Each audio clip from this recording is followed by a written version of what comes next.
गुरुवारी दिनांक 25 जुलैला आपल्याकडे मिसिंग दाखल होतं वरण पोलीस स्टेशनला आणि 26ला रात्री आपल्याला जी मिसिंग मुलगी होती मयत तिचं प्रेत भेटलं आणि आपण शनिवारी सकाळी 27 तारखेला आपण मर्डरचा गुन्हा दाखल केला. गुरुवारपासूनच आज 5वा दिवस आहे. DCP क्राईम आणि DCP झोन 2 CP साहेबांच्या मार्गदर्शनाखाली आम्ही एक 8-9 पथक याच्यामध्ये काम करत होतो.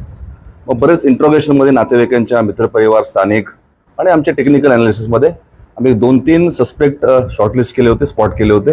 त्याकरता पथक आपलं नवी मुंबई तसेच कर्नाटका या ठिकाणी दोन्ही ठिकाणी पाठवण्यात झाले होते आणि 2 पथक आपले मागील 5 दिवस त्या ठिकाणी कॅम्प करून होतं आणि इथून आपण जे काही इनपुट्स आपल्याला मिळत होते ते आम्ही त्या पथकांना देत होतो.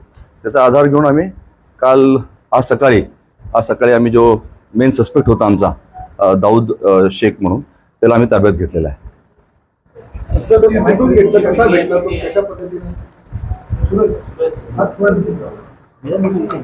ही घटना घडल्यानंतर त्याचं आम्हाला एक्झॅक्ट लोकेशन सापडत नव्हतं आणि तो कर्नाटकाचा आहे फक्त एवढी माहिती आपल्याला होती. त्यानंतर आपण मग त्याचे घर नातेवाईक सर्वांकडे चौकशी केली. त्यानंतर त्याचा एक मित्र त्यांनी आम्हाला काही माहिती दिली. त्या आधारे आम्ही एक गाव आहे अल्दर म्हणून कर्नाटका शहापूर या ठिकाणी त्यातून आरोपीला आज सकाळी पहाटे ताब्यात घेतलेला आहे.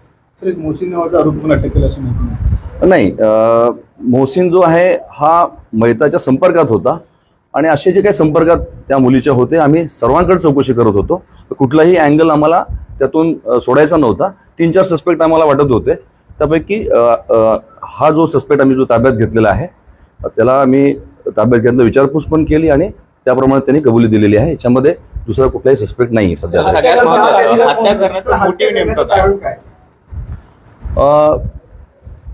आपल्याला माहीत असेल की मयत आणि यांच्यात ओळख होती, मैत्री होती आणि मागील 3-4 वर्ष मयत जी आहे ह्या मुलाच्या संपर्कात नव्हती आणि असं वाटतंय की त्याच्यातूनच त्यांनी केलेलं आहे.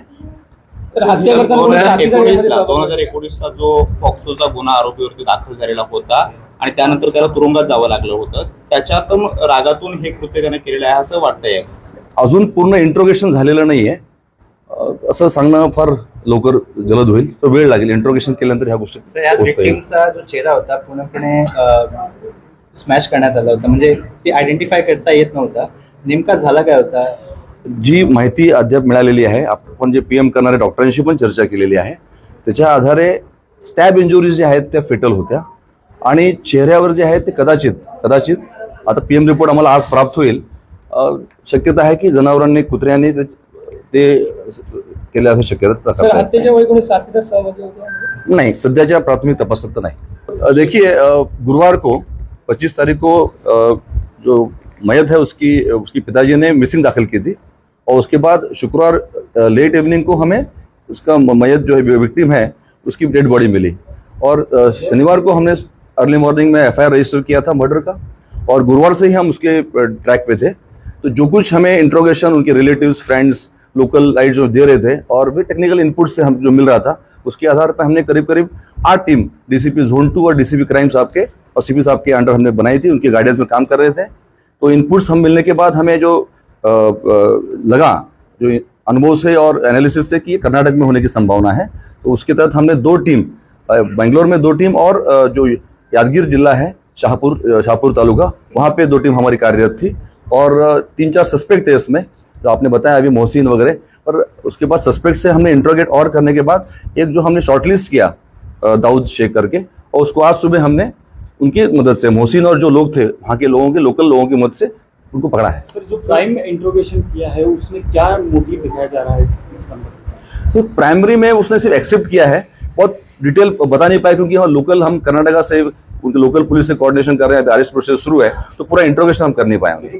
सवाल ये है कि हत्या को किस तरह अंजाम दिया गया, क्योंकि एक CCTV आया था, वो CCTV उसको फॉलो कर देंगे. तो क्या पीड़िता को, मृतक को उसने बुलाया था या मृतक जा रही थी, फॉलो करके उसने इंटेंसली फोर्सफुली मर्डर किया? इसमें जो मयत है और जो एक्यूज सामने आए हैं दोनों एक दूसरे को पहचानते थे और जो प्रिलिमिनरी इन्वेस्टिगेशन जो हुआ है उसके आधार पर मैं ये कह पाऊंगा कि वो दोनों एक जगह मिलना चाहते थे और उसमें फिर कुछ बातचीत हुई और उसके बाद ये घटना घटी है। सर, आरोपी के ऊपर पोक्सो का केस दर्ज था इसके पहले, क्या वो उसने रिवेंज लिया है? ये इनिशियल जांच में कुछ इस तरह से आया? नहीं, प्राथमिक तपास में ऐसा कुछ दिख नहीं रहा है।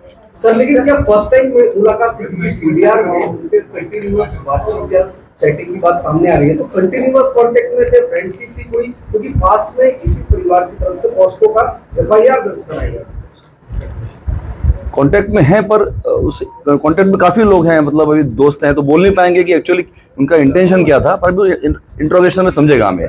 सर, पीड़िता का चेहरा बुरी तरह से खराब मिला था। अब जब पीड़िता का शव मिला था, क्या इसमें नजर आ रहा है, क्या आरोपी का ये किया धरा है उसकी आइडेंटिटी छुपाने के लिए, या फिर किसी और वजह से पीड़िता का चेहरा इस तरह से? नहीं, जो अब तक इन्वेस्टिगेशन सामने आया है, हमें जो पीएम करने जो डॉक्टर है उनसे भी हमने बातचीत की है आयो ने, तो जो मेन कॉज ऑफ डेथ है वो है स्टैबिंग। और जो चेहरे की बात आप कर रहे हैं, हमें शंका है कि वो हो सकता है कि जंगली जो प्राणी होते हैं, जो वो कुत्ते वगैरह होते हैं, तो होने की संभावना है। वो पीएम रिपोर्ट आने के बाद आज वो क्लियर हो पाएगा। पूरे मामले में कितने आरोपी कुल हैं? आपको अभी भी लगता है कि दाऊद शेख नाम का एक ही आरोपी ने इस पूरे वारदात को अंजाम दिया? लेकिन सस्पेक्ट तो हमारे पास 2-3 थे, मोहसिन वगैरह लग रहे थे हमें, पर जब वहाँ जाके हमने टीम ने इंट्रोगेट किया और इन्वेस्टिगेट किया, तो लोकल जो सस्पेक्ट थे उन्होंने हमें बाद में जो आरोपी पकड़ा है उसको पकड़ने में मदद की है। तो अभी तक जो लगा है कि एक ही आरोपी इसमें सर है। पोस्टमार्टम रिपोर्ट में क्या चीज बताई गई है? क्योंकि जो स्टैबिंग हुई है पीठ पर या पेट पर, उसके अलावा भी कहीं बॉडी पर कोई इंजरी के निशान कहीं और चोट के निशान मालूम पड़े? देखो, पीएम रिपोर्ट तो आज प्राप्त होना है। जो चर्चा हुई है डॉक्टर से और आयोग की, उसके इंक्वेस्ट पंचनामा जो उन्होंने देखा है उसके हिसाब से तो सिर्फ स्टैब इंजरी इसमें है।